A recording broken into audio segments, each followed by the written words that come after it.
قال الله تبارك وتعالى في كلامه المجيد أعوذ بالله من الشيطان الرجيم بسم الله الرحمن الرحيم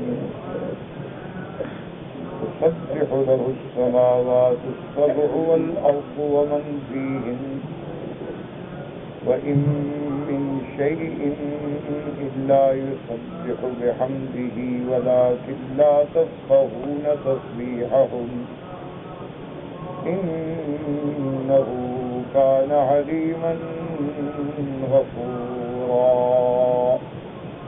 قال المؤلف والمفسر رحمه الله تعالى يقول تعالى تقدسه السماوات السبع والأرض ومن فيهن أي من المخلوقات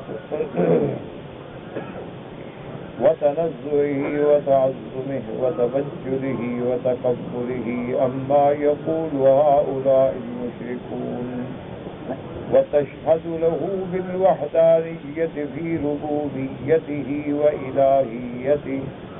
اب مفسر رحمۃ اللہ علیہ ان آیات کی تفصیل بیان فرماتے ہیں کہ تمام سات آسمان اور زمینیں جو ہیں اور ان کے اندر جو ہے اللہ کی تسبیح اور تقدیس. یاد رکھیں کہ تسبیح کا معنی یہ ہوتا ہے جیسے ہم کہتے ہیں نا سبحانک، تو اردو میں ہم اس کا ترجمہ کرتے ہیں پاک ہے تیری ذات، یعنی ہر وہ چیز، ہر وہ صفت عیب یا صفت نقصان جو ہے اللہ اس سے پاک. مثال کے طور پہ کھانا پینا، بھوک لگنا، پیاس لگنا، تو یہ نقصان ہی ہے نا، بندے کا پیاس ہو گیا مر گیا. بھوک لگی بےتاب ہو گیا، تو اللہ پاک ہے کیونکہ یہ نقصان کی صفت ہے. نیند کرنا، سونا، یہ نقصان کی صفت ہے، بندہ سو گیا نقصان ہو گیا، غفلت ہو گئی. اللہ یعنی ہر وہ صفت جس میں نقصان ہو یا کمزوری ہو یا اس کی شایان شان نہ ہو، وہ ہر اس سے پاک. ایک بات یہ معنی ہوتا ہے تسبیح اور تقدیس کا. اسی لیے ہر چیز کی آپ دیکھیں گے ابتدا میں نماز ہے سبحانک اللہم، رکوع ہے سبحان ربی العظیم، سجدہ ہے سبحان ربی الاعلیٰ. اسی طرح سبحانک اللہم و بحمدک اللہم اغفر لی، اسی طرح سبحان اللہ و بحمدہ سبحان اللہ العظیم، اسی طرح ہے سبحان اللہ و بحمدہ عدد خلقہ و زنۃ عرشہ و مداد کلماتہ. تو اور بھی جہاں جہاں لفظ سبحانہ، جیسے سبحان الذی اسریٰ، تو معنی یہ ہے کہ تمام صفات نقصان سے پاک، شریکوں سے پاک، اولاد سے پاک، والدین سے پاک، موت سے پاک، نیند سے پاک، کھانے پینے سے پاک، بیوی بچوں سے پاک، ہر صفت نقصان سے پاک. اس لیے عرب کے اندر علماء جو ہیں وہ اس کا یوں ترجمہ کرتے ہیں بڑے اختصار سے کہ اللہ جو ہے متصف بصفات الکمال والجلال والجمال. اللہ کی صفتیں جو ہیں وہ کمال کی، جمال کی، جلال، منزہ اور پاک ہے عن سائر صفات العجز والنقص والاختلال، کہ اللہ تبارک و تعالی پاک ہیں جن صفتوں میں عجز ہو، جن صفتوں میں نقص ہو، جن صفتیں اس کی شان کے لائق ہیں. اب اس کو ایک دوسری طرح سمجھیں، اللہ کرے بات آسان ہو جائے. تو یوں سمجھیں مثلا کہ بعض چیزیں جو ہیں وہ تو حقیقتاً میرے اللہ کی ہیں، لیکن چونکہ شان کے شایع نہیں ہے تو ہم کہیں گے نہیں. بات کو سمجھیں کیا معنی. اب خالق السماوات والارض، آسمانوں اور زمینوں کے پیدا کرنے والا کون ہے؟ خالق المخلوقات، تمام مخلوق کو پیدا کرنے والا کون ہے؟ خالق الانس والجن والملائکۃ والحیوانات کون ہے؟ اللہ۔ لیکن اب آپ دعا کریں گے اور دعا میں کہیں گے کتوں کو پیدا کرنے والے اور خنزیروں کو یہ اس کی شان میں کہتے ہیں، ورنہ پیدا تو اسی نے کیا ہے۔ اس میں کوئی شبہ ہے؟ جس نے بکری پیدا کی ہے اسی نے خنزیر بھی پیدا کیا، جس نے آدم پیدا کیا اسی نے شیطان بھی پیدا کیا۔ یہ تو ہم کہیں گے کہ یا خالق آدم، آدم کو پیدا کرنے والے، آدم پہ رحم فرمانے والے، یہ نہیں کہیں گے کہ خالق شیطان، شیطان کو پیدا کرنے والے، یہ بے ادبی ہے۔ تو جس چیز میں بے ادبی کا پہلو ہوگا وہ بھی اللہ کی طرف نسبت نہیں ہوگی، حالانکہ حقیقت تو وہی خالق ہے، اس میں کوئی شبہ ہے؟ شیطان کو پیدا کرنے والے بھی اللہ ہیں، خیر کے پیدا کرنے والے بھی اللہ ہیں اور شر کے پیدا کرنے والے بھی اللہ ہیں۔ اسی لیے بعض قومیں جو ہیں وہ بالکل بھٹک گئیں، انہوں نے دو خدا بنا لیے۔ انہوں نے کہا کہ دیکھو جی یہ کیسے ہو سکتا ہے کہ ایک ہی خدا خیر پیدا کرے اور وہی شر پیدا کرے، ایک ہی خدا جو ہے وہ نور پیدا کرے اور وہی اندھیرا بھی پیدا کرے، یہ کیا بات ہو گیا؟ نہیں، خدا ہی دو ہیں، ایک یزدان ہے اور ایک اہرمن ہے۔ ایک تو وہ خدا ہے جو اچھی چیزیں پیدا کرتا ہے اور ایک وہ خدا ہے جو بھلی چیزیں اور بری چیزیں پیدا کرتا ہے۔ نعوذ باللہ وہ ایسے کافر بنے کہ دو خدا بنا دیے۔ تو اس لیے ہمیشہ سمجھ لیں اصل بات یہ ہے کہ سب کو پیدا کرنے والا تو اللہ ہے، تمام مخلوق کا خالق تو اللہ ہے۔ نؤمن بالقدر خیرہ و شرہ من اللہ تعالی والبعث بعد الموت۔ آپ جب ایمان پڑھتے ہیں، کلمہ پڑھتے ہیں، کہتے ہیں آمنت باللہ و ملائکتہ و کتبہ و رسلہ، اور آگے بڑھ کہتے ہیں نؤمن بالقدر خیرہ و شرہ من اللہ تعالی والبعث بعد، کہ خیر شر دونوں کا خالق اللہ، خیر بھی اسی کی طرف سے ہے اور شر بھی اسی۔ لیکن ادب کا تقاضا کیا ہے کہ خیر کی نسبت جو ہے ہم اللہ کی طرف کریں اور شر کی نسبت جو ہے ہم اپنی طرف کریں گے یا شیطان کی طرف کریں گے۔ جیسے کہ ہمیں سیدنا ابراہیم الخلیل علیہ السلام کے فرمان میں سبق ملتا ہے کہ جب انہوں نے اپنے مولا کی صفتیں بیان کی تو فرمایا الذی یطعمنی ویسقین، اسی طرح ساری صفتیں، لیکن آگے آیا وَإِذَا مَرِضْتُ فَهُوَ یشفین، لیکن جب میں بیمار ہوتا ہوں، حالانکہ بیمار بھی تو اللہ کرتے ہیں، بیماری دینے والے بھی اللہ ہیں اور شفا دینے والے بھی اللہ ہیں، لیکن کہا کہ بیمار تو میں ہوتا ہوں، شفا اللہ سے، کیونکہ بیماری کو اچھی چیز تھوڑی ہے۔ اللہ تبارک و تعالی ہر انسان کو صحت و عافیت سے ہمکنار کرے اور بیماریوں سے نجات دے، اور اللہ بیماروں کو شفا کاملہ صحت عاجلہ دائمہ نصیب فرمائے۔ لیکن یہ ادب کا طریقہ ہے کہ ہم کہیں گے بھی بیمار تو میں ہوا لیکن شفا میرے اللہ دیں گے۔ اسی طرح جیسے اولیاء اللہ اور ائمہ کرام اور سلف صالحین، وہ کوئی بات ہوتی تو کہتے کہ بھئی یہ بات جو میں بیان کر رہا ہوں ان کان هو الحق فمن اللہ، جو بات میں نے کی ہے اگر یہ بات حق ہے تو اللہ کی طرف، اور اگر وہ ان کان خطأ فمنی ومن الشیطان، اور اگر یہ مسئلہ میں نے غلط بیان کیا تو پھر میری غلطی ہے اور شیطان کی طرف سے ہے، کیونکہ اللہ کی طرف جو ہے نسبت حق کی ہوگی، خیر کی ہوگی، رحمت کی ہوگی، شر کی نہیں ہوگی۔ اسی لیے تقدیر پر بھی ہمارا یہی ایمان ہوتا ہے کہ ہر چیز کا خالق مالک تو اللہ ہے، ہر چیز کا اللہ پیدا کرنے والا ہے، لیکن جب برائی ہوگی تو ہم کہیں گے بھئی میرے اپنا عمل ہے اور میری اپنے بد عملی ہے، لیکن خیر ہو تو اللہ کی طرف۔ یہ معنی ہوتا ہے تصریح کا کہ جب کہو نا سبحانک اللہم، پاک ہے یا اللہ تیری ذات، ہر صفت نقصان سے پاک، شریکوں سے پاک اور تمام صفات عجز و عیب سے پاک۔ اس لیے مفسر فرماتے ہیں کہ اللہ کی تقدیس اور تسبیح تمام آسمان و زمین اور جو ان میں ہے سب اللہ کی تسبیح اور تقدیس بیان کرتے ہیں، اللہ کی تنظیم بیان کرتے ہیں، اللہ کی تعظیم و تبجیل۔ تبجیل کا معنی بھی تعظیم ہوتا ہے، اور اللہ تبارک و تعالیٰ کی کبریائی اما یقول ہؤلاء المشرکون، نہیں جیسے کہ یہ مشرکین نعوذ باللہ کہتے ہیں، ان کا رد ہر چیز کر رہی ہے. وَتَشْهَدُ لَهُ بِالْوَحْدَانِيَّةِ فِي رُبُوبِيَّتِهِ وَأُلُوهِيَّتِهِ، اور ہر چیز اللہ کی ربوبیت پہ اور اس کی الوہیت پہ دلالت کر رہی ہے. دیکھو نا، ہر چیز کو جو پیدا کیا، اب کیڑے مکوڑے ہیں، ان کو کون پالتا ہے؟ مچھلی ہے، دریاؤں میں پیدا ہوتی ہے، پانی میں پیدا ہوتی ہے، پہلے دن اس کو تیرنا کون سکھا دیتا؟ اب دیکھیں کہ انڈے سے ہے کہ بچہ چھوٹا سا مرغی کا چوزا نکل آتا ہے، اس کو کون بتا رہے یہ تیری ماں ہے، اس کے پروں کے نیچے چھپ جاؤ؟ تو یہ ساری ربوبیت پہ دلالت ہو رہی ہے کہ کوئی تو ہے نا جو تربیت کر رہا ہے، اور جب وہ خالق بھی ہے، رب بھی ہے، تو عبادت کے لائق بھی وہی ہے. ہر چیز اس کی الوہیت پہ بھی دلالت. اس لیے کسی شاعر نے کہا تھا فَفِي كُلِّ شَيْءٍ لَهُ آيَةٌ تَدُلُّ عَلَىٰ أَنَّهُ وَاحِدٌ. اس نے کہا کہ تم اگر ہر چیز میں غور کرو تو ہر چیز اللہ کی وحدانیت پہ دلالت کرنے والی ہے.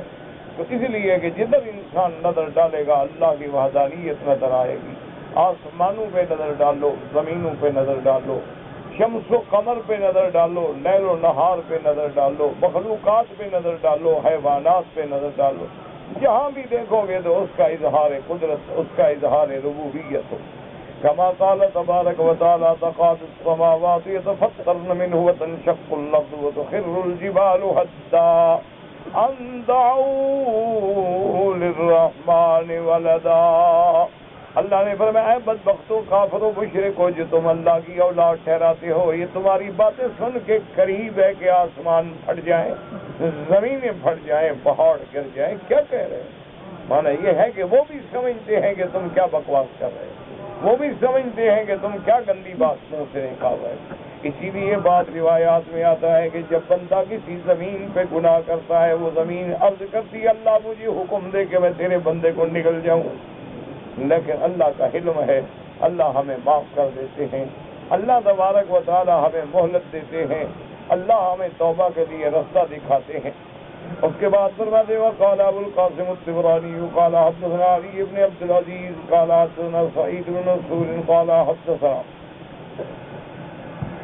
حدثنا سلیمان بن میمون مؤذن مسجد الرملہ حدثنا عروة بن رويم بن عبد الرحمن بن قرط أن رسول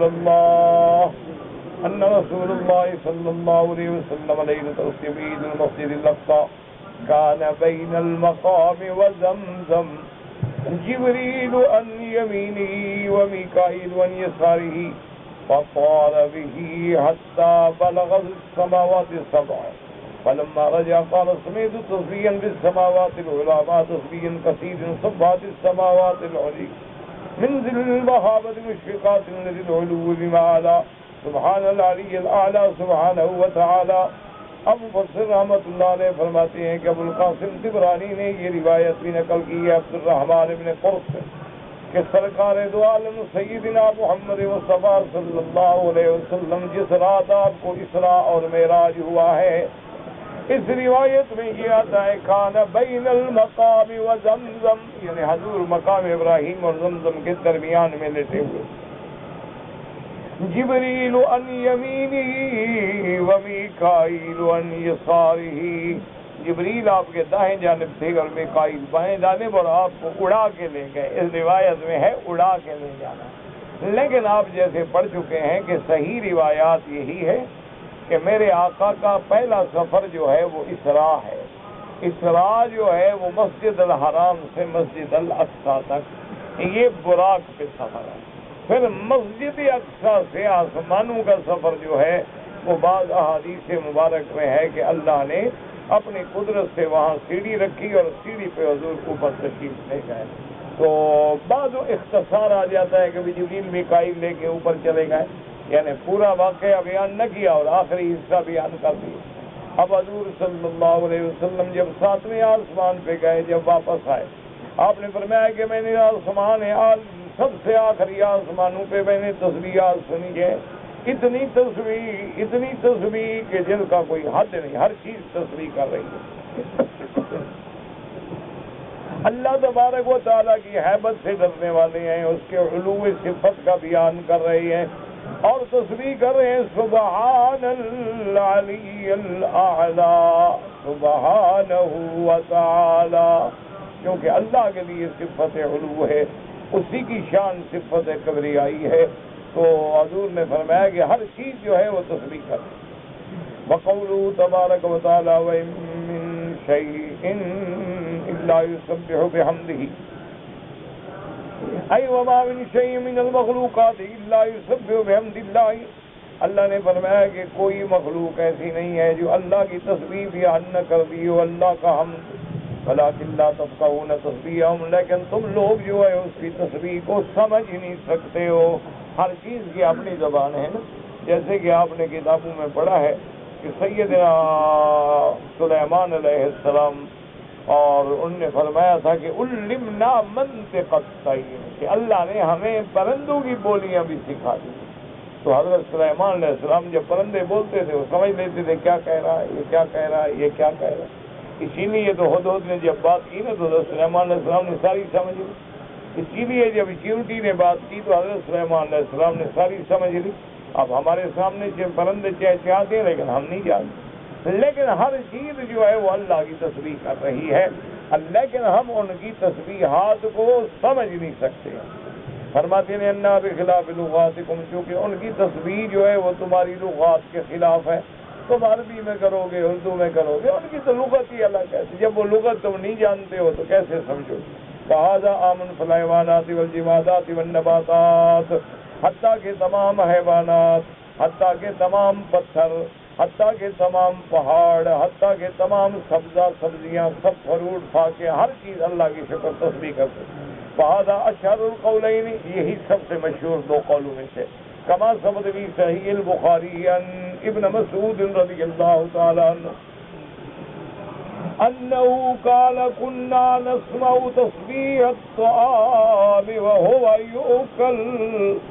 بخاری شریف مناقب میں ہے، حضرت عبداللہ بن مسعود رضی اللہ تعالیٰ عنہ فرماتے ہیں کہ ہم طعام کی تسبیح سنتے تھے جو کھایا جا رہا تھا، ہم جب لقمہ اٹھاتے کھاتے تو تسبیح سن رہے۔ تو یاد رکھیں انبیاء کے معجزات ہوتے ہیں اور صحابہ کے کرامات ہوتے ہیں، تو عبداللہ ابن مسعود کی شان ہے اور کرامت ہے، تسبیح تو ہر چیز کر رہی ہے لیکن ان کا سن لینا جو ہے یہ کرامت ہے حضرت عبداللہ ابن مسعود کی رضی اللہ تعالی عنہ وارضاہ۔ اسی طرح اللہ کے کئی اولیاء، اللہ کے کئی بندے ہیں، عباد مقربین ہیں، جن کو اللہ نے وہ مقام عطا فرمایا ہے، وہ سنتے ہیں، وہ سمجھتے ہیں کہ کیا کہہ رہے ہیں، کیا تسبیح ہو رہی ہے۔ لیکن جو ہم جیسے جاہل ہیں، غافل ہیں، وہ تو انسانوں کی تسبیح بھی نہیں سمجھتے ہیں تو جانوروں کی کیا سمجھیں۔ وفي حديث أبي ذر رضي الله تعالى عنه أن النبي صلى الله عليه وسلم أخذ بيده يسيات فسمع لهن تصفيقان النحل۔ حضرت ابی ذر رضی اللہ تعالیٰ عنہ فرماتے ہیں کہ میرے آقا سرکار دو عالم نے اپنے ہاتھ مبارک میں کنکریاں پکڑی، جب کنکریاں پکڑی تو کنکریوں نے تسبیح کہی، تو اس تسبیح کی آواز ہمیں ایسے معلوم ہوتی تھی جیسے شہد کی مکھیوں کی بھن بھناہٹ ہے۔ تو حضور کے ہاتھ میں تسبیح کہنا تو یہ بھی معجزہ ہے سیدنا محمد مصطفیٰ صلی اللہ علیہ وعلا آلہ واصحابہ وسلم تسلیما کثیرا کثیرا۔ وقضا فی ید ابی بکر وعمر وعثمان رضی اللہ تعالیٰ عنہم۔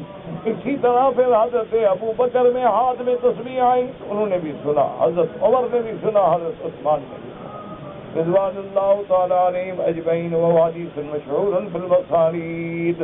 اب مفسر رحمۃ اللہ علیہ فرماتے ہیں کہ یہ حدیث جو ہے مشہور ہے، مسانید کے اندر ذکر ہے، کیونکہ کتابیں جو حدیث کی ہوتی ہیں ان کی قسمیں ہیں، بعض کتابیں ہیں وہ صحیح جیسے صحیح البخاری، صحیح مسلم، بعض کتابیں جو ہے وہ سنن کہلاتی ہیں، سنن ترمذی، سنن ابی داؤد، سنن النسائی، سنن ابن ماجہ، بعض کتابیں جو ہیں وہ مسانید کہلاتی ہیں، مسند امام احمد بن حنبل، مسند امام ابی حنیفہ، اسی طرح مسند ابن ابی شیبہ اور مصنف ابن ابی شیبہ، یہ طبقات ہیں، نام ہیں۔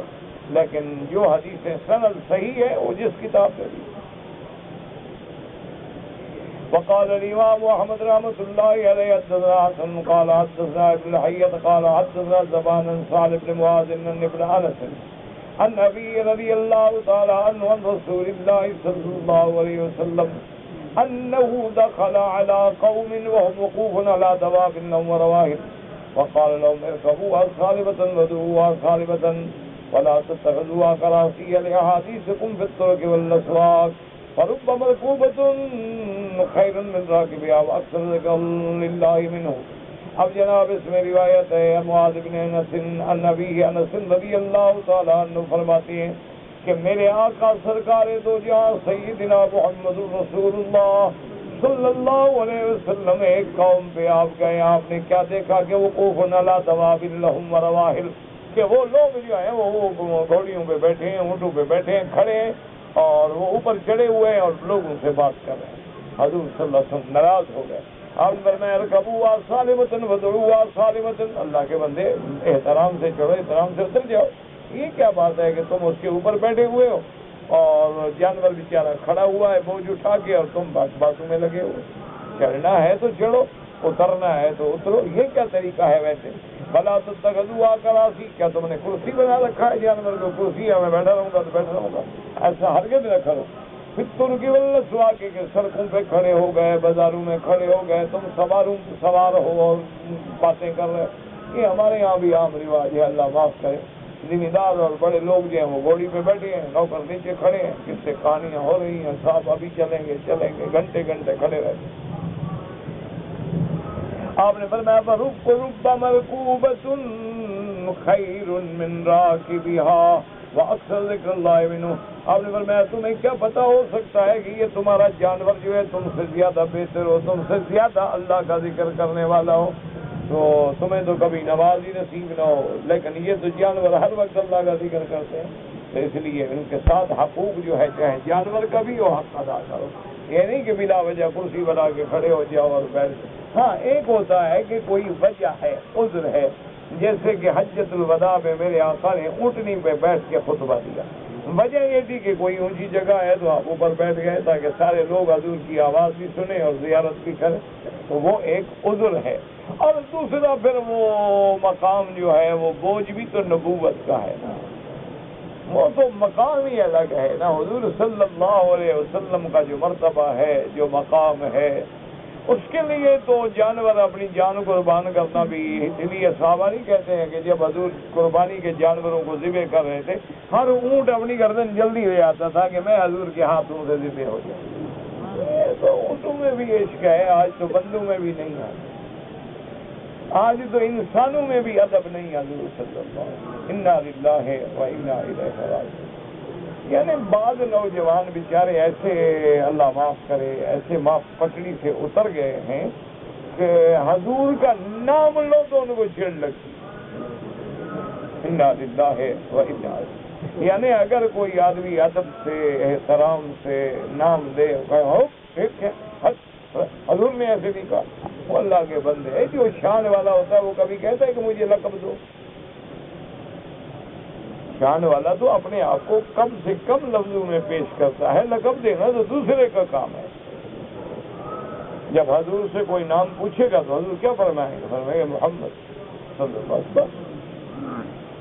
اب یہ مانا تو نہیں ہے کہ ہر آدمی جو ہے اسی, سارے قرآن میں دیکھیں کہ یا ایھا النبی, یا ایھا الرسول, کیوں ادب سکھایا گیا. لیکن بس دو کتابیں پڑھ لیتے ہیں اور سمجھتے ہیں ماشاءاللہ ہم بھی اپنے وقت کے مجتہد ہیں اور اللہ پاک رحمت فرمائے. کوئی آدمی بیچارہ بڑے ادب سے اگر وہ رکن یمانی کو ہاتھ لگا لے, وہ پھر ہو جاؤ. اللہ کے بندے جب استلام ثابت ہے تو یہ تو نہیں کہ دور سے ایسے مار کے جاؤ کہ تمہیں غصہ آ گیا اس پر. حضور کی سنت کو مار رہے ہو, عقل کرو. جہاں حضور کا پسینہ گر جائے وہاں ہمارا تو خون گر جانا چاہیے. یہاں حضور صلی اللہ علیہ وسلم کی ذات آپ نے اگر ہاتھ لگا دیا ہے تو بات ختم ہو گئی. اس سے بڑا مقام کیا ہے؟ اس میں کوئی شک نہیں کہ وہ پتھر ہے. لیکن اللہ نے ان پتھروں میں سے اس پتھر کو کوئی اونچا تو کیا ہے نا کہ محمد مدنی بوسہ دے رہے صلی اللہ علیہ وسلم.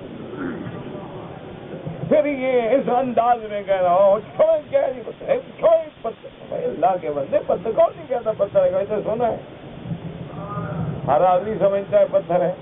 لیکن ایک وہ پتھر ہے جو تیرے حمام میں لگا ہوا ہے, ایک وہ پتھر ہے جس کو محمد مدنی بوسہ دیتا ہے, دونوں برابر ہیں اس لیے کہ پتھر ہے. کوئی عقل کرو, تم بھی انسان ہو, حضرت ابو بکر بھی انسان ہے, تو اب تم ابو بکر بن جاؤ گے.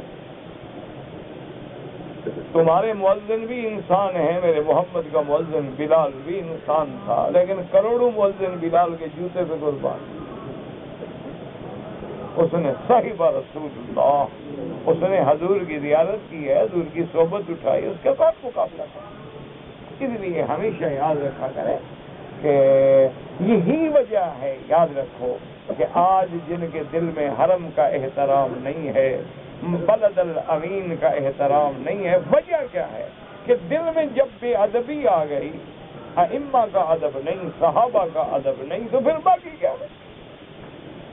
یہاں ٹھوکر لگی بس وہاں گمراہ ہو گئے. انا للہ و انا الیہ راجعون. دیکھو نا جی, اب مثلا اگر ہمارے سامنے کوئی کہے جی تمہارے استاد نے یہ بات کی, ہم تو اس سے بھی ڈر جاتے ہیں کہ بھی استاد نے کہا ہے, ضرور کوئی بات ہوگی, ضرور استاد ہمارا عالم تھا, بغیر دلیل کے کیسے بات کریں. تو جو اپنے استاد کے بارے میں گستاخی نہیں کر سکتا وہ صحابی کے بارے میں گستاخ ہو سکتا. جو بندہ مسجد کی دیوار کی بے حرمتی نہیں کر سکتا وہ حرمین کی بے حرمتی کر سکتا. ادب جب دل سے نکال دو گے بات ختم, پھر جو مرضی آئے کرو. اللہ سے دعا کرو اللہ انہیں بھی ہدایت دے, اور اللہ تبارک و تعالی ہمیں بھی ہدایت دے اور حضور کی محبت دے. وفي سنن النسائی ان عبد الله بن عمرو قال نهى رسول الله صلى الله عليه وسلم من قتل الضفدع وقال نفيقها تسبيح. حضور نے فرمایا کہ بلا وجہ یہ مینڈک جو ہوتا ہے نا پانی میں, اس کو نہ مارا کرو, کیونکہ یہ جب چیختا ہے یہ بھی ایک تسبیح کہہ رہا ہوں. حضور صلی اللہ علیہ وسلم ہمیں کیا نقصان دیتا ہے, چھوڑو اس کو مت پڑھ. قال قتادة عن عبد الله بن أبي عبد الله بن عمرو أن رجلا قال لا إله إلا الله فهي كلمة الإخلاص التي لا يقبل الله من أحد أمرا حتى يقولها, وإذا قال الحمد لله فهي كلمة الشكر التي لم يشكر الله عبد قط حتى يقولها, وإذا قال الله أكبر ويتولى ما بين السماء والأرض, فإذا قال سبحان الله وهي الصلاة الخلائق التي لم يدع الله أحد من خلقه إلا قرره بالإسرار والتسبيح, وإذا قال لا حول ولا قوة إلا بالله قال أسلم عبدي واستسلم. اس حدیث مبارک میں آتا ہے عبداللہ ابن عمرو فرماتے ہیں کہ جب ایک بندہ کہتا ہے لا الہ الا اللہ, اب دیکھو اس حدیث میں صرف اتنا ہے, اگلا کلمہ تو نہیں ہے. دیکھو جی لا الہ الا اللہ الا اللہ الا اللہ, یہ کیا کرتے ہیں؟ نعوذ باللہ, بات تو ایسے غصے میں آ جاتے ہیں, کہتے کتے کی طرح بھونکتے ہیں. یہ جو بزرگ اللہ والے کرتے ہیں نا اللہ کہتے کتے کی طرح, دیکھو نہیں ہو کر بھونک رہا ہے. انا للہ لا حول ولا قوة, یا اللہ رحم کر, یا اللہ رحم کرنا, یا اللہ ان کو بھی ہدایت عطا فرما, سمجھ عطا فرما, ہمیں بھی عطا. اتنا بڑی گستاخی, بڑی ضرورت ہے بھائی. اللہ کے بندے یاد رکھو, کہتے ہیں جی کلمہ توڑ دے. اللہ کے بندے خود حدیث میں کئی مقام پہ پہلی جز آئی ہے, دوسری جز کا ذکر ہی نہیں. من قال لا الہ الا اللہ دخل الجنہ. اگر کوئی آدمی پہلی جز پڑھ رہا ہے تو نعوذ باللہ وہ کلمہ توڑ رہا.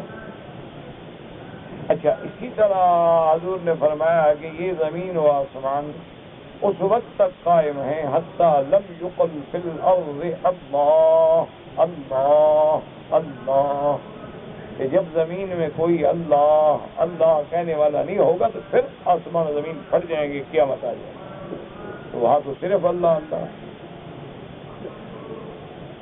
اسی طرح قرآن میں آتا ہے اللہ لا الہ الا ہو۔ میرے بھائی ٹھنڈے دل سے سمجھا کریں، غصے میں نہ آ جائیں، اور جو بیچارے یہ کرتے ہیں ان کا مقصد کیا ہوتا ہے۔ اب دیکھو نا، جب بچے کو پڑھاتے ہو اور استاد کے پاس لے جاتے ہو تو استاد اس کو پڑھاتا ہے بسم اللہ الرحمن الرحیم، کہتا ہے بسم اللہ کو کاٹ رہا ہے، اس کو بلی پڑھا رہا ہے۔ وہ بیچارہ بچہ ہے، اس کو آتا نہیں تو ایک ایک حرف پڑھائے گا نا اس کو۔ جب بسم اللہ پڑھ جائے گا الرحمن الرحمن الرحمن، الرحمن کہے گا الرحیم الرحیم، جب پڑھے گا بسم اللہ الرحمن الرحیم۔ تعلیم ہے، تعلیم دینے کے لیے اجزاء کا ذکر کیا جاتا ہے، پھر ان کو جوڑ دیا جاتا ہے، پھر جوڑ کے پھر پوری آیت پڑھائی جاتی ہے۔ تو اسی لیے اہل اللہ جو ہے وہ بندے کی تعلیم ہوتی ہے ابتدا میں، تو وہ اس کو دماغ میں بٹھاتے ہیں کہ نفی اس بات کو سمجھے، نفی اس بات کے سمجھنے کے بعد پھر اس کو پڑھائیں گے کہ بھی اب معنی سمجھے کہ لا الہ الا اللہ کا معنی کیا ہے اور محمد الرسول اللہ کا معنی ہے۔ یہ تو مقام کی بات ہوتی ہے نا۔ وہ کہتے ہیں نا کہ ایک بہت بڑے اللہ کے ولی گزرے ہیں، ابھی وہ چھوٹے بچے تھے، استاد نے کہا ٹھیک ہے، استاد نے قاعدہ شروع کرا، ابھی پڑھو بھائی الف، تو بچے نے کہا الف، انہوں نے کہا پڑھو، اس نے کہا استاد آگے میں نہیں پڑھتا، پہلے بتاؤ الف کا معنی کیا ہے۔ اب استاد صاحب سے بیٹھ کے الف کا کیا معنی کرے گا جی؟ انہوں نے کہا جی اگلا حرف تو میں تب پڑھوں نا جو پہلے کا تو مجھے سمجھاؤ نا، الف کا کیا معنی ہے۔ وہ جناب بچے کو لیا ساتھ، والدین کے پاس ہے، انہوں نے کہا جناب یہ بچہ نہیں ہے تو میرا بھی استاد ہے، اس کو کسی اور کے پاس لے جاؤ جو اس کی بات سمجھے، میں نہیں پڑھا سکتا اس کو۔ انہوں نے کہا ابا جان اس کے پاس مجھے آپ نے بھیجا ہے، اس کو اللہ ہی سمجھ نہیں ہے تو اور مجھے کیا پڑھائے گا۔ تو اللہ یہ علم ہوتا ہے علم لدنی، وعلمناہ من لدنا علما۔ اللہ کسی کے سینے میں علم ڈال دے اس کا کیا مطلب؟ قرآن کہتے ہیں نا کہ حضرت موسیٰ علیہ السلام سے جاؤ ایک میرا بندہ ہے دریاؤں میں، وہ کسی یونیورسٹی میں نہیں ملے گا،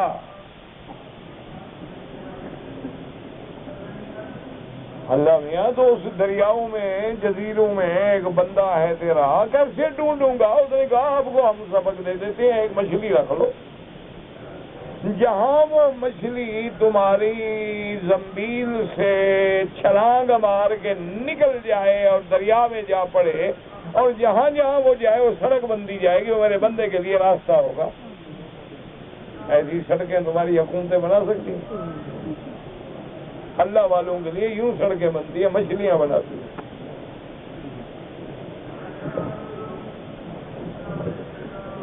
یہ کسی الف لیلا ہیر رانجھے کا قصہ نہیں، قرآن میں ہے نا۔ ایمان سے کہو تم نے کبھی ایسے سڑک بندی دیکھی ہے کہ مچھلی چلتی جائے، سڑک بن جائے، بندے چلے جائیں؟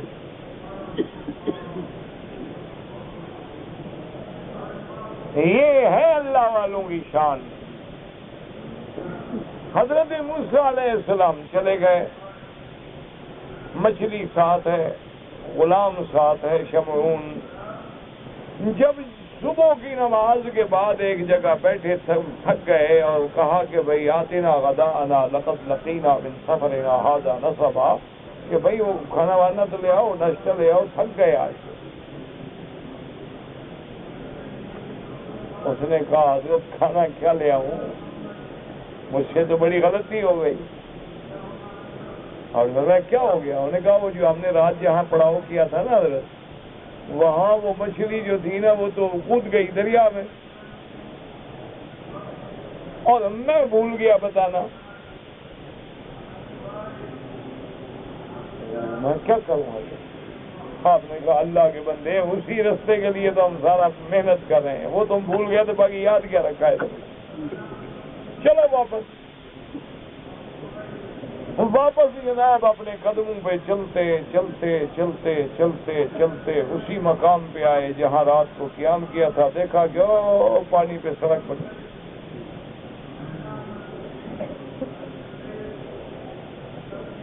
اب یہ کوئی ڈرامہ تو نہیں ہے نا, یہ تو قرآن ہے. اس سڑک پہ موسیٰ علیہ السلام تشریف لے گئے. آگے جا کے دیکھتے ہیں کہ ہر طرف پانی ہی پانی ہے. درمیان میں ایک جگہ خالی ہے, جزیرہ ہے, وہاں ایک بندہ کپڑا لے کے لیٹا ہو.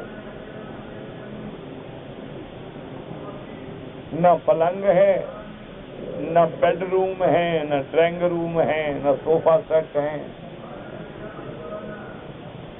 ریت پہ سویا ہوا ہے, کپڑا لیا ہوا ہے, سو رہا ہے. کہا السلام علیکم. اس نے کپڑا ہی نہیں ہٹایا. اس نے کہا وعلیکم السلام. میں نے نا علم تو سلام کہا بھی وعلیکم اللہ تجھ پر بھی سلام دیو. کہاں سے سیکھا سلام تم نے؟ موسیٰ علیہ السلام جلال ہے, پیغمبر ہے. انہوں نے کہا کمال کر دیا موسیٰ ابن عمران, میں موسیٰ ہوں ابن عمران, میں صاحب شریعت رسول. اس نے کہا جب اپنا کام کرو پھر میرے پاس کیوں آئے ہو؟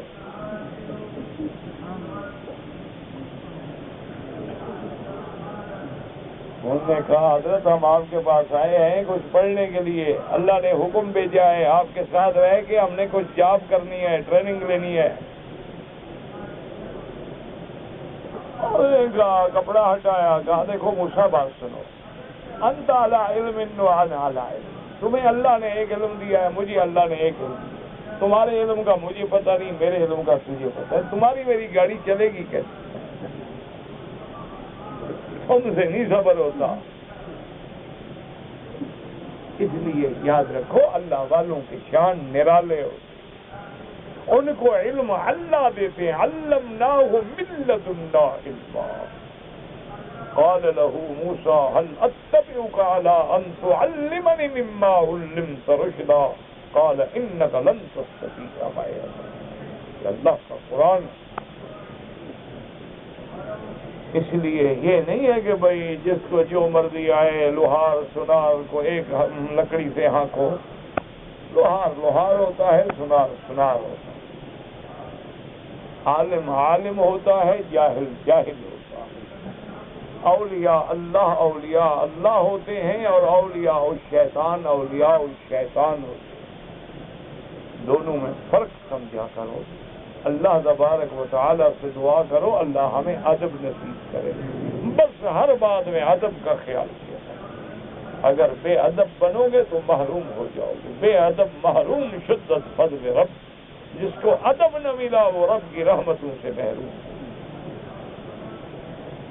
ہم تو بھائی یعنی حیران ہیں اپنے اساتذہ کا ادب دیکھتے تھے. اللہ اکبر اللہ اکبر. میرے استاد بھی بہت ہوئے. حضرت شیخ منظور احمد نعمانی رحمۃ اللہ علیہ, اللہ ان کی قبر پہ سرور رحمتیں فرمائیں.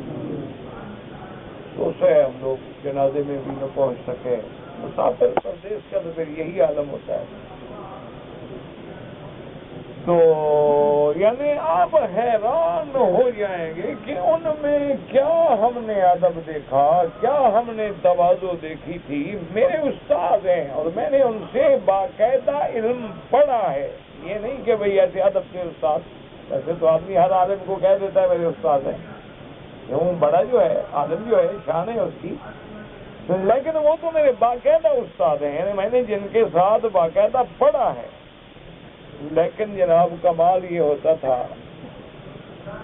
میں گیا جب تو بالکل اب روڈ پہ پہلے جب ہم پڑھتے تھے نا وہ جنگل میں مدرسہ ہوتا تھا. اتنے بڑے مچھر ہوتے تھے, نمرود سمجھ کے مارتے تھے. اتنے بڑے بڑے مچھردانیاں ڈبل ہم لگاتے تھے نا, وہ پھر بھی اندر شوٹ کر لیتے تھے. وہ جنگل تھا اس وقت, وہ سارا پانی تھا. اللہ معاف کرے وہاں رہنا ایسے تھا جیسے کسی کو کالے پانی کی سزا مل گئی. وہاں ہم پڑھتے تھے. اب تو مدرسہ روڈ پہ آ گیا ہے, KLP روڈ پہ ماشاءاللہ این بڑی روڈ پہ ہے اور بالکل سڑک پہ ہے. تو وہاں سے ہم نے گزر کے جانا ہوتا ہے. اب یہ تو نہیں ہو سکتا گستاخی کے استاد کے مدرسے گزر جائیں اور سلام نہ کریں. تو مغرب کی نماز کا وقت بالکل قریب آنے والا تھا، تو میں نے ڈرائیور سے کہا کہ یار گاڑیاں ذرا تھوڑا تیز چلاؤ، کہ کوشش کرو کہ حضرت کی مسجد میں پہنچ جائیں اور وہاں جماعت مل جائے۔ انہوں نے کہا حضرت وہاں تو جماعت کسی بھی شکل میں نہیں مل سکتی آپ کو، بالکل اذان ہونے والی ہے اور ابھی تو ہم 10-12 میل دور ہیں۔ تو خیر بہرحال ایک مسجد تھی، ہم نے وہاں پر نماز پڑھ لی۔ ہم نے کہا اب نماز تو نہیں نعوذ باللہ چھوڑنی، نماز پڑھ کے تو ہم شارٹ کٹ ایک اندر سے تھا وہ لے لیا۔ بہرحال ہم پہنچ گئے تو حضرت جو ہے جناب وہ ہمارے شیخ جو تھے نا جی، وہ کمرے میں نیچے پرچھا بچھا ہوا ہے، بسترا نہیں پرچھے پہ سوئے ہوئے اور اینٹ سرانے ہیں، اس پر رومال رکھا ہے، وہ حضرت کا سرانہ ہے۔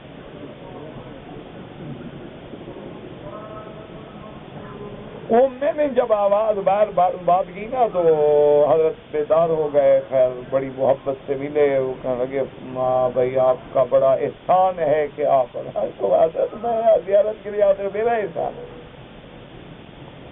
کہتے ہیں اچھا بات یہ ہے کہ اب تم کھانا کھا کے جاؤ۔ میں نے کہا حضرت کھانا نہیں، صرف آپ کی زیارت کرنی اور آپ کی روڈ سے گزر کے بغیر زیارت کے میں سمجھتا ہوں پھر میرے جیسا گستاخ کوئی نہیں۔ میں ابھی آ رہا ہوں، بھی میں گھر نہیں پہنچا، اپنے مقام پہ نہیں پہنچا، وہاں برادری ہے، قوم ہے، لوگ منتظر ہیں، کھانا پکا ہوا ہے، کھانے کا آپ حکم نہ دیں، بس میں نے یاد کریں گے نہیں آپ بیٹھو۔ اچھا میں نے کہا بیٹھ گیا جی، کہتے اچھا میں خود چائے بناؤں گا تو میں پلاؤں گا۔ اب جناب وہ اسٹوو ہوتا تھا، اسٹوو جلا رہے ہیں، وہ جلتا نہیں، وہ اس کو میں نے کہا مہربانی کرو، کیوں اپنے آپ کو بھی پریشان کرتے ہو، بس مہربانی کریں ہم نے آپ کی چائے پی لی۔ نہیں یہ چائے تو آپ کو پینی پڑے۔ میں نے کہا پھر ہمیں دیں اسٹوو، میں جلاتا ہوں۔ کہتے نہیں یہ بھی میں جلاؤں گا۔ میں نے کہا حضرت مہربانی کریں، میرے استاد ہیں، مجھے حیا آتی ہے، میں بیٹھا ہوا ہوں، استاد سے اسٹوو جلا رہا ہے۔ میں نے کہا یار میں تمہارے باپ کا شاگرد بھی تو ہوں نا، تم اگر ادب کرو تو مجھے بے ادب سمجھتے ہو، میں تمہارے باپ کا شاگرد ہوں تو تم بھی تو میرے استاد زیادہ ہو۔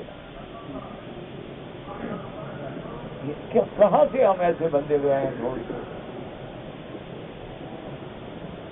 میں نے کہا بس چپ کر کے بیٹھ جاؤ، اگر آپ نے بس مجھے خوش کرنا ہے بیٹھے رہو، چپ کر کے بیٹھے۔ اچھا ان کے بیٹے کھڑے ہیں، طالب کھڑے ہیں، سب بیچارے نہیں بھائی میرے استاد کا بیٹا ہے، میں خود چائے بناؤں گا، تمہیں کیا پتا کیسے چائے، بڑی اچھی چائے پیتا ہے، اس کا ذوق ہے بڑا۔ اب ہم جناب زمین میں گر رہے ہیں، حضرت چائے بنا رہے ہیں۔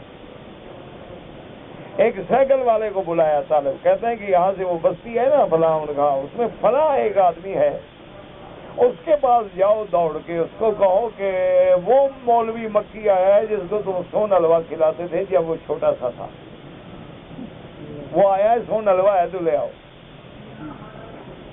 وہ بیچارہ 80-90 سال کا بوڑھا جناب بکری دیکھتا ہوا، اتنی موٹی اینک لگی ہوئی غریب کی، سائیکل پہ اترا، اتنی پوٹلی گندے کپڑے کی، کپڑے سے بدبو آئے۔ میں نے کہا کھانا ہے، اب استاد کا حکم ہے کیا کروں؟ وہ جی سون حلوہ بس یہی تھا۔ کہا بالکل سبحان اللہ، یہ بہت ہے، بس تم دے دو، یہ تبرک ہے، ساتھ لے جاؤں گا مکے شریف والوں کو۔ کھانا ہی نہیں تو کیا کروں؟ اس کے کپڑے سے بھی بدبو آ رہی ہے، استاد کے سامنے نہیں لوں گا تو کیا کروں گا؟ اس کے بعد چائے پی۔ میں نے کہا حضرت، کہتے نہیں اجازت نہیں ہے۔ میں نے کہا بس ہمیں نماز پڑھا دو۔ حضرت آپ کمال کر رہے ہیں، میں آپ کے پیچھے نماز پڑھوں گا یا میں آپ کو پڑھاؤں؟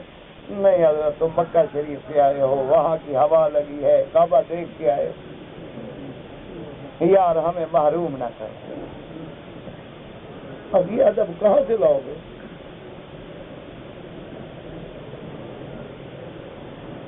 بس دعا کرو اللہ ان کی قبروں پہ کروڑوں رحمت کرے۔ جتنے علماء فوت ہو گئے، حنفی ہیں، شافعی ہیں، مالکی، حنبلی، اہل حدیث، اللہ ان کی قبروں کو باغ جنت بنائے، اور جتنے زندہ ہیں دعا کر اللہ حفاظت کرے۔ بڑا مشکل وقت آ گیا ہے علماء کے لیے۔ بڑا مشکل وقت آ گیا ہے دین والوں کے لیے. دعا کرو اللہ حفاظت کرے اور اللہ حرمین الشریفین اور بلد الامین کو بھی قیامت تک محفوظ رکھے. اور جو بیمار ہیں ہمارے ہیں آپ کے ہیں اللہ سب کو شفائے کاملہ صحت عاجلہ اور دائمہ سے نوازے. بس ایک بات دیکھیں کتنا بڑا بات ہے. ان الرجل اذا قال لا الہ الا اللہ پڑھ لیا تھا دل میں کلمہ, پتہ نہیں اسی کلمے سے اللہ جنت دے دے. کعبہ شریف میں پڑھ رہے ہیں, باوضو ہیں, حرم میں بیٹھے ہیں, شاید نجات کا ذریعہ بن جائے. فہی کلمۃ الاخلاص, حضور نے فرمایا یہی کلمہ اخلاص ہے. الذی لا یقبل اللہ من احد ابدا حتى یقولها. اس کلمے کے بغیر کوئی عمل قبول نہیں ہوتا. جب تک اللہ کی الوہیت پہ ایمان نہیں ہوگا تو کوئی عمل قبول نہیں ہوگا. وَإِذَا قَالَ الْحَمْدُ لِلَّهِ دل میں کہتے جائیں. فَهِيَ كَلِمَةُ الشُّكْرِ, یہ شکر کا کلمہ ہے. الَّذِي لَمْ يَشْكُرِ اللَّهَ عَبْدًا حَتَّى يَقُولَهَا. کوئی بندہ اللہ کا شکر ادا ہی نہیں کر سکتا جب تک یہ کلمہ نہیں کہے گا الحمدللہ. اور فرمایا فَإِذَا قَالَ اللَّهُ أَكْبَرُ فَهِيَ تَمْلَأُ مَا بَيْنَ السَّمَاءِ وَالْأَرْضِ. جب بندہ کہتا ہے اللہ اکبر, آسمانوں اور زمینوں کو یہ کلمہ بھر دیتا ہے. وَإِذَا قَالَ سُبْحَانَ اللَّهِ فَهِيَ صَلَاةُ الْخَلَائِقِ الَّتِي لَمْ يَزِدْ أَحَدٌ مِّنْ خَلْقِهِ إِلَّا قَرَّهُ بِالصَّلَاةِ وَالتَّسْبِيحِ. یہ مخلوق کی تسبیح ہے, کوئی یہ بات نہیں کہتا مگر وہ اللہ کی رحمت اور تسبیح کو دہراتا ہے. وَإِذَا قَالَ لَا حَوْلَ وَلَا قُوَّةَ إِلَّا بِاللَّهِ. اور جب بندہ یہ کہتا ہے اللہ فرماتا ہے اب بندے نے اپنے آپ کو مجھے سونپ دیا ہے. کہتا ہے میرے پاس کوئی طاقت ہی نہیں, کچھ ہے ہی نہیں, سب تیرے ہاتھ میں. تو اللہ نے فرمایا جب اس نے سونپ دیا ہے تو میں بھی اس کی حفاظت کروں گا. اللہ پاک آپ کو بھی اور ہمیں بھی ان کلمات پہ عمل کرنے کی اور پڑھنے کی توفیق دے.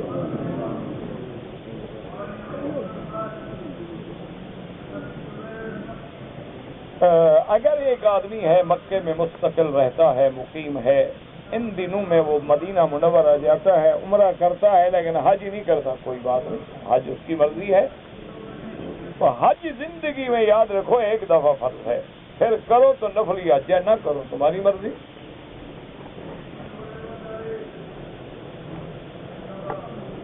میری والدہ بھی بات, اللہ شفا عطا فرما, اللہ ہر بیمار کو شفا عطا فرما. میں نے بھی آپ سے عرض کیا تھا میرے استعداد بھائی ہیں وہ بھی بیچارے بیمار ہیں, اسپتال میں ہیں. اللہ پاک شفا کاملہ عطا فرمائے, اللہ ہر بیمار پہ رحم فرما.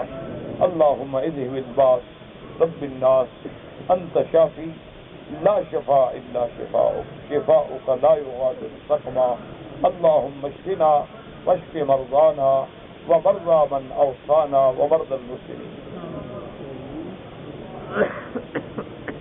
کہتے ہیں جی کہ جب بھی میں حرم میں آتا ہوں میں 2 رکعت شکرانہ پڑھتا ہوں. بالکل پڑھا کریں, جتنا شکر کرو گے اللہ اور نعمت دے گا. بہت اچھی بات, بالکل پڑھا کریں. کہتے ہیں جی کہ لڑکیاں یا لڑکا اپنے بالوں کو رنگ دے سکتے ہیں, بالکل دے سکتے ہیں, لیکن بہتر یہ ہوتا ہے کہ خالص کالا نہ ہو, بس تھوڑا سا اس میں مہندی ڈال دی, ڈارک ہو گیا, ڈارک براؤن ہو گیا تو کوئی حرج نہیں.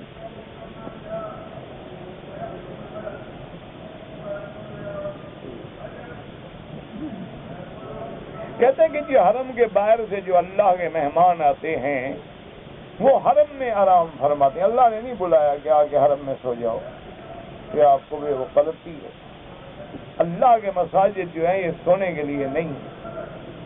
فی بیوت اذن اللہ ان ترفع ویذکر فیہا اسمہ ویسبح لہ فیہا بالغدو والآصال. اور حضور کے زمانے میں اصحاب صفا اتنے غریب تھے کہ کوئی محل نہیں, کوئی ٹھکانہ نہیں, کوئی مکان نہیں.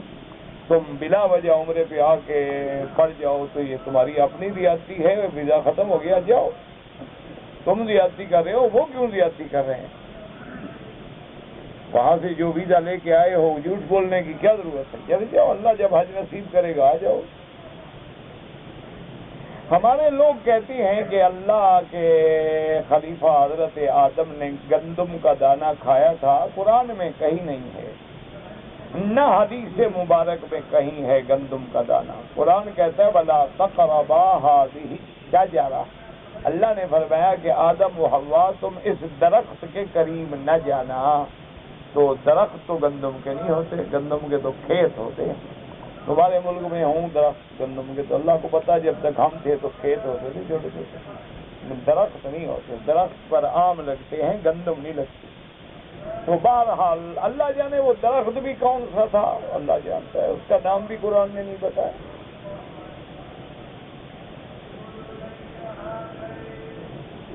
میرے والد فوت ہو گئے تو ان کا 40واں یہ بدعت ہے، یہ 40واں کرنا، جمعراتیں کرنا، یہ سب بدعت ہے۔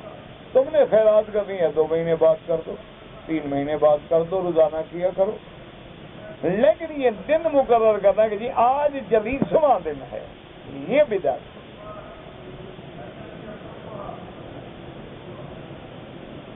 عیسیٰ علیہ السلام کو زمین سے کیوں اٹھایا گیا؟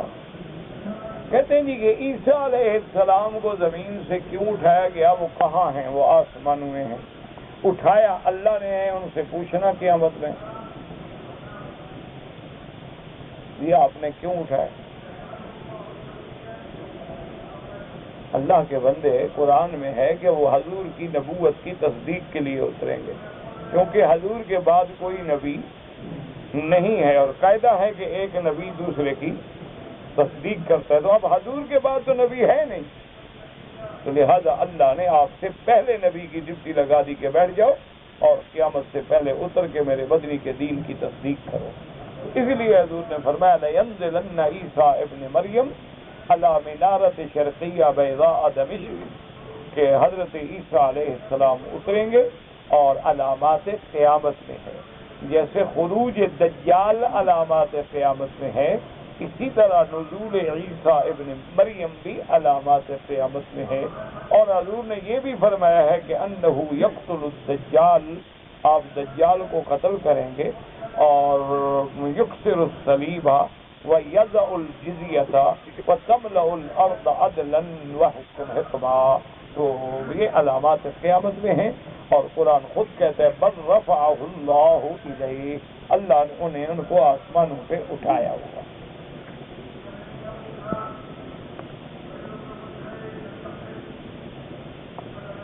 کہتے ہیں جی کہ میں مکہ شریف میں رہتا ہوں، ملازم ہوں، کئی دفعہ مدینہ منورہ گیا زیارت کے لیے اور واپسی پہ عمرہ نہیں کیا، اور میں حنفی فقہ پہ عمل کرتا ہوں، تو میرا بھائی آپ ایک دم دے دیں اور آئندہ جب بھی جائیں واپسی پہ احرام باندھ کے آئیں بغیر، کیونکہ اگر غلطی ایک ہو نا تو دم ایک پڑتا ہے، چاہے 10 دفعہ بھی کریں، غلطیاں تو تم نے بار بار کی ہیں، لیکن ایک دم دے دو، اور آئندہ احتیاط کرو کہ جب اللہ مدینہ پاک لے جائے تو واپسی پہ احرام باندھ جاؤ۔ یار خوش قسمت ہو تم لوگوں کو مفت میں عمرہ مل جاتا ہے۔ یہ دیکھو نا غریب بیچارے 50-50 ہزار لگا کے عمرے پہ آئے ہیں، پریشان ہیں، کسی کی ٹکٹ چوری ہو گئی، کسی کا پاسپورٹ گم ہو گیا، کسی کا کچھ ہو گیا، دھکے کھا رہے ہیں، زبان نہیں سمجھتے ہیں بیچارے، کتنے بڑے امتحانوں سے گزر رہے ہیں۔ تم تو خوش نصیب ہو، مکے میں رہتے ہو، گاڑیاں ہیں، کاریں ہیں، مدینہ جاتے ہو آتے ہو، پھر اللہ کا شکر کرو 1.5 گھنٹے میں عمرہ نصیب ہو جائے، تکلیف کیا ہے؟ کہتے جی اچھی طرح نہا لینے کے بعد بھی وضو ضروری ہے، اچھی طرح جو ہو یا بری طرح نہاؤ، اگر پہلے تم نے وضو کیا ہے تو پھر وضو ضروری نہیں، اگر تم نے پہلے وضو نہیں کیا ہے تو پھر غسل کے بعد وضو کرو۔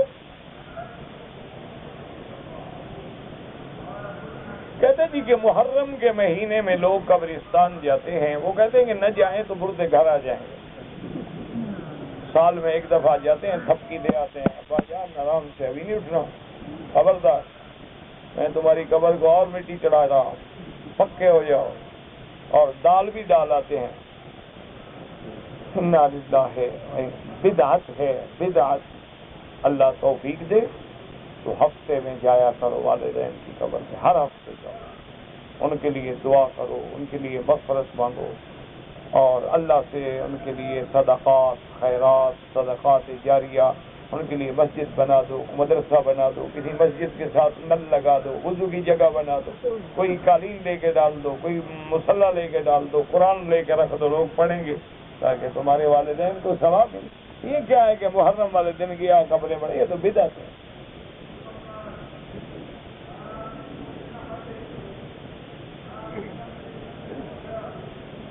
کہتے جی کہ مولوی صاحب کہتے ہیں کہ معراج پہ جب حضور گئے تھے تو اللہ کی زیارت ہوئی، باتیں ہوئیں، تو کوئی بڑی بات نہیں، بہت بڑے صحابہ بھی یہ کہتے ہیں، بعض صحابہ قائل ہیں کہ حضور کی زیارت بھی ہوئی اور اللہ سے باتیں بھی، آخر اللہ نے جو حضور پہ نمازیں فرض کی ہیں اور پھر حضور معافی مانگنے گئے، بات ہوئی ہے کہ نہیں ہوئی ہے؟ تو حدیث مبارک ہے اللہ کے بندے، جب موسیٰ علیہ السلام نے کہا ارجع الی ربک فاسأل التخفیف، تو اللہ نے فرمایا کہ اچھا جاؤ محمد مصطفیٰ 50 کے بجائے 5 معاف، تو آخر بات ہو رہی ہے کہ نہیں ہو رہی؟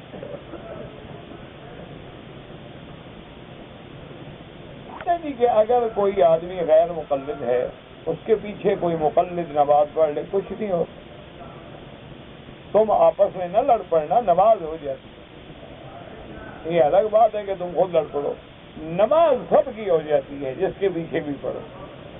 نماز جنازہ میں 1 سلام کہو نماز ہو جاتی ہے، 2 کہو ہو جاتی ہے، کوئی جھگڑے والا مسئلہ ہی نہیں۔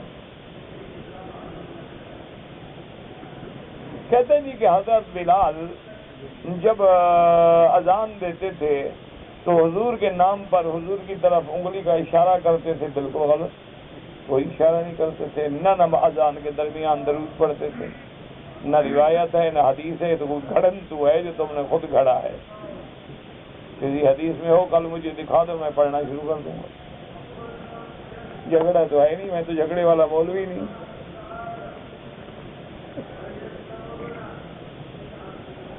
میں پاکستان سے آیا ہوں جناب اقامے پہ، ماشاءاللہ احرام کے بغیر آ گیا، شکر ادا کیا نا، اقامہ جو مل گیا، اب کیا ضرورت ہے؟ پھر عمرہ میں نے مسجد عائشہ سے کیا، 1 بکری دم بھی ادا کرو۔ اگر میں 10 تراویح پڑھ کے طواف کروں، بابا طواف نفلی عبادت ہے، تراویح سنت مؤکدہ ہے، بات کو سمجھا کرو، تراویح کیوں چھوڑ دو؟ تراویح پڑھنا جو ہے وہ سنت مؤکدہ ہے، طواف تو نفلی عبادت ہے۔ کہتے ہیں جی کہ مجھے پہلے بڑے خواب آتے تھے، میں نے دوست کو بتا دیا اب خواب نہیں آتے، تو میں کیا کروں؟ میرے بس میں ہے تو میں خواب دکھانا شروع کر دوں؟ اللہ سے دعا مانگو۔ مجھے حضور کی زیارت نصیب ہوئی، شکر کرو الحمدللہ، مجھے بتانے کی کیا ضرورت ہے؟ اگر اللہ نے تجھے حضور کی زیارت نصیب کی ہے، اللہ کا شکر کرو، حضور کی سنت پہ چلو، اتباع اختیار کرو، مجھے بتانے کی کیا ضرورت ہے؟ جن کو ایسی باتیں ظاہر نہیں کی جاتی بلا وجہ، یہ سستی شہرت والی بات ہے۔ اگر اللہ ایسا مقام نصیب فرما دے، بس اللہ کا شکر کرو۔ واللہ اعلم، اللہم صلی علی محمد وعلی آل محمد کما صلیت علی ابراہیم وعلی آل ابراہیم۔ اللهم انت ربي لا اله الا انت الاحد الصمد الفرد الذي لم يلد ولم يولد ولم يكن له كفوا احد۔ اللهم فرج هم المهمومين وفك كرب المكروبين واقض الدين عن المدينين واشفنا واشف مرضانا وارض المسلمين۔ اللهم اغفر لنا ولوالدينا ولوالد والدينا ولمشايخنا ولاساتذتنا ولجميع المسلمين والمسلمات المؤمنين والمؤمنات الاحياء منهم والاموات۔ یا اللہ بیماروں کو شفا عطا فرما، یا اللہ بے حیاؤں کو حیا عطا فرما، بے دینوں کو دین عطا فرما، بے اولادوں کو اولاد عطا فرما، یا اللہ قرض داروں کو قرض عطا فرما، یا اللہ جن کا رزق تنگ ہے ان کے رزق میں برکتیں عطا فرما، یا اللہ ہماری اولادوں کو صالح بنا، یا اللہ جن کے گھروں میں بچیاں ہیں ان کے رشتے آسان فرما، ان کے لیے اپنی رحمت سے راستے پیدا فرما۔ یا الہ العالمین، مسلمان جس ملک میں ہے اس کی جان مال اور عزت کی حفاظت فرما۔ یا اللہ حرمین الشریفین اور بلد الامین کو قیامت تک ہر فتنے سے محفوظ فرما۔ یا اللہ ہمیں تو مانگنا بھی نہیں آتا، بغیر مانگے عطا فرما۔ یا اللہ حضور کی امت کو دین کا داعی بنا۔ یا اللہ حضور کی امت کی ہر فرد کو دین کی تبلیغ کرنے والا بنا. یا اللہ دین کے مدارس، دین کے مساجد، دین کی جماعتیں، دین کے افراد سب کی حفاظت فرما. ربنا تقبل منا انك انت السميع العليم وتب علينا انك انت التواب الرحيم. اللهم اجعل لنا وللمسلمين من كل هم فرجا ومن كل ضيق مخرجا ومن كل بلاء عافيا. سبحان ربك رب العزة عما يصفون وسلام على المرسلين والحمد لله رب العالمين.